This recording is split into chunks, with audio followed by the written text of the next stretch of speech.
Let's see here. I've got to get my stuff. Okay. I'm happy to be joined by Senators Durbin, Murray, and Stabenow.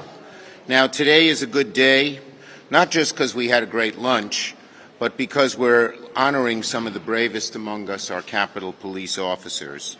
If you were here on January 6th, some of you were, you had a first-hand account of the heroism they showed that day.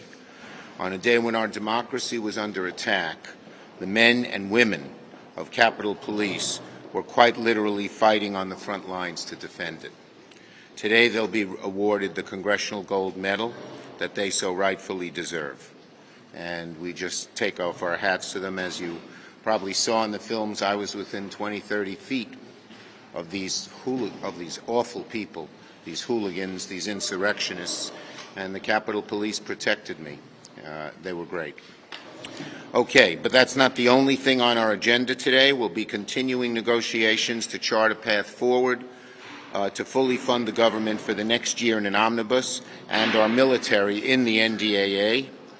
This isn't an easy process, but it's important nonetheless for the well-being of our troops, for the preservation of our national security, for the tens of millions of Americans who look to the federal government for a wide range of basic services. Democrats and Republicans must work together to fully fund the federal government and pass an omnibus and an NDA quickly.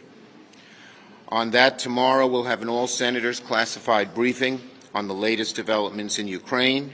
I'm confident senators will leave that briefing with a stronger understanding about how critical an omnibus is, not just to fund the government and keep our country moving and innovating, but to ensure we're providing our troops, our veterans, and our allies with what they need. Now, we have a lot of work ahead of us, and though there's a lot of negotiating going on around us, we're going to work doggedly until we come to an agreement. Leader McConnell and I have agreed to try and work together to make sure we get a year-long omnibus funding bill done. We hope it can be done this year, and each side is going to have to give in order to send an omnibus to the President's desk and avert a pointless, painful government shutdown. And today also marks one other important milestone. We're going to confirm our 89th and 90th judicial nominees to the federal bench. We're on pace to finish this year with more judges confirmed in the first 2 years of either of the previous two administrations. These nominees stand out not just in number, but in groundbreaking diversity. Listen to this statistic. 50% of the judges we confirmed are women of color. 50%. That's never happened before. I think that's more than have served in the judiciary for all time until we got here. And I'm confident that a more diverse bench will go a long way to cultivating our trust in our courts and our democracy. Today, because of what we Senate Democrats have done, our judiciary is more balanced, more diverse, more experienced than the one our country had 2 years ago. We're very proud of that. So we have a lot to be proud of over the last 2 years, a lot more to get done. We're rolling up our sleeves and working. Senator Durbin. Thanks, Chuck, and I just want to echo his comments on the Judiciary Committee. As he mentioned, we're set to confirm the 89th and 90th lifetime judicial appointments later today. This breaks the records of previous presidents, and it shows an extraordinary amount of success on a bipartisan basis. Recall that it's a 50-50 Senate, an 11-to-11 committee, and we have managed to achieve some historic goals in that effort. Not only diversity, but the fact that after the 90th, we still have 33 pending on the calendar and 11 more that will be reported from the committee this year. So you're saying we don't have much time left. You're right. I hope we don't have much time left to get the job done well.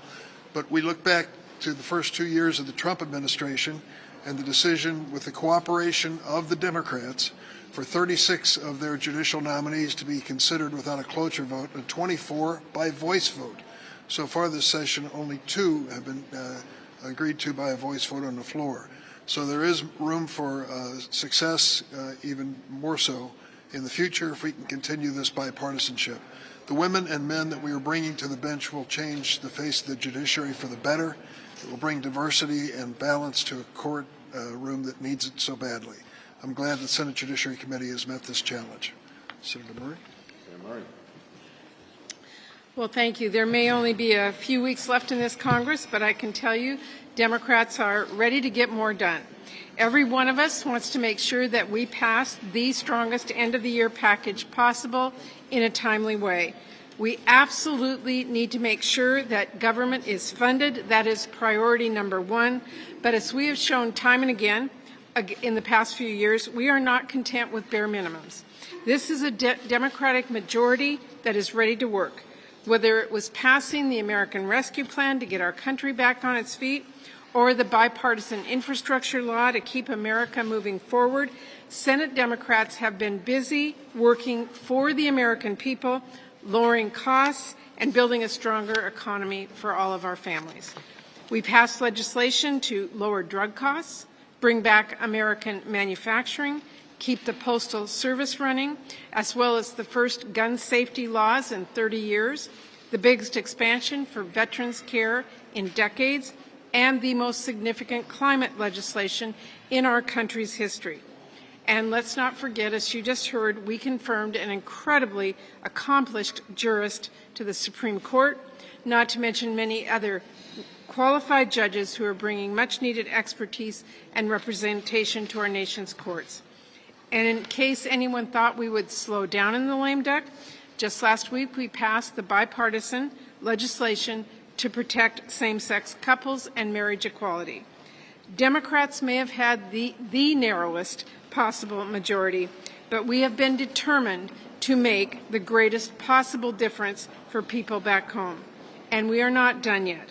We have to fund the government. We have to keep the nation secure and the military equipped. And let's make progress on pressing issues where we do have bipartisan support, like pandemic preparedness, investing in mental health, strengthening our democracy, bolstering retirement and emergency savings, protecting our pregnant workers, and making sure our legal cannabis businesses can access credit. So to my Republican colleagues, let's work together on these ideas where we all agree, ideas which the American people are overwhelmingly supportive. We've still got a few weeks left in this Congress, and we are determined to make the most of them. Thank you. Senator Stabenow. Well, thank you. First, let me reiterate the fact that it doesn't get closer than 50-50 in the United States Senate, and yet we have been every single day delivering for people. And I want to also start by giving a shout-out to the incredibly effective work of Senator Durbin, as chair of Judiciary Committee, and of course Senator Schumer, being laser focused. I'm proud of the fact the 90th judge today to be confirmed will be someone from Michigan, Kay Beam, to the district bench, and we will just keep going and going and going. But the reality is that since day one, Democrats have been delivering for the American people. We delivered with the infrastructure law, and you can see progress everywhere. In Michigan, you can barely go down the street without seeing orange cones. But we have 6,900 projects fixing roads, bridges, airports, and more, 2,800 bridges being repaired and replaced, 5,000 new clean energy buses for our children, getting folks to school and to work. We passed the major manufacturing bill, Chips and Science, which is literally bringing jobs home, which as a manufacturing state I'm very, very excited about. President Biden is in Arizona today speaking about this along with Senator Kelly. We have delivered on the Inflation Reduction Act, investing in clean energy manufacturing, and again, bringing jobs home. And these investments are putting us on track to reduce greenhouse gas emissions by 40% in the next 8 years. 40% in the next 8 years is really, really important. And we are lowering costs for Americans. The average American household will save up to $1,000 on their energy bills this year. And the cost of prescription drugs we know is going down. For the first time, Medicare is going to negotiate prescription drug prices, and starting in January, which is not very far away, folks on Medicare who use insulin, who need insulin, are going to be able to cap their costs at $35 a month, and that's going to literally save lives. And just last week, we stood with our LGBTQ plus friends and family by protecting marriage equality. The reality is, over and over again, we are laser focused on getting things done to improve people's lives and to protect their freedoms. And we're not done. So among other things, we're going to be passing the National Defense Authorization Act, the Omnibus Appropriations Bill, which is so critical to both defend our country and to avoid devastating shutdown. And we're going to continue as Democrats just to continue to put people first and make people's lives and what they need the top priority for our country. Thank you. Thank you, Senator Stabenow. Before I take questions, I want to show you my Democratic socks in hopes of good luck today in Georgia. Leader Schumer, thank you. Good afternoon. Okay. What do you make of this proposal in the House on getting rid of the vaccine mandate? I know that the administration, the Pentagon pushed for that, and will that be a problem if it comes over from the House? Okay, well, look, we're still working on the bill, so I can't speak to that. But I will say COVID vaccines have saved lives. The military has had requirements about other vaccines for decades, and there hasn't been a problem. It's befuddling, but we're still working on it. What's the status on the Electoral Count Act, and do you expect that will be passed later this year? The Electoral Count Act is very important to large members in our caucus, and I think a good number of people on the other side of the aisle. I'm very hopeful we will have that done by the end of the year.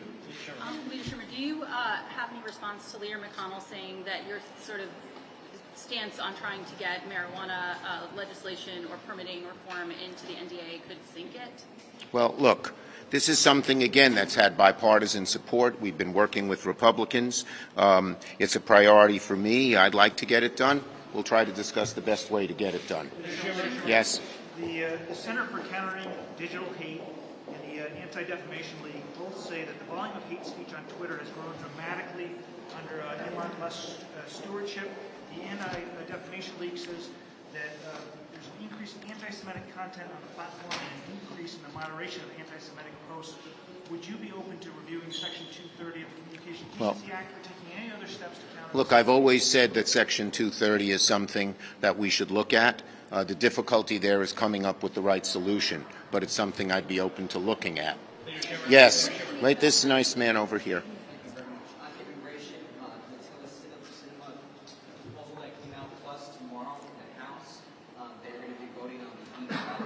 Senator Durbin has said that getting something done for the Dreamers is a big priority. Everything else you need to do.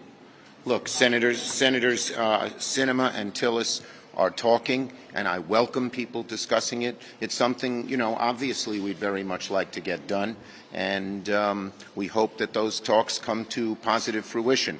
Last one. What do you make of the protests breaking out worldwide, people standing up against the Chinese Communist Party for the new lockdown measures? Well, look, I think that under Xi, China has become far more authoritarian, yet the Chinese people are far more democratic, small d, and they don't like it. Thank you, everybody.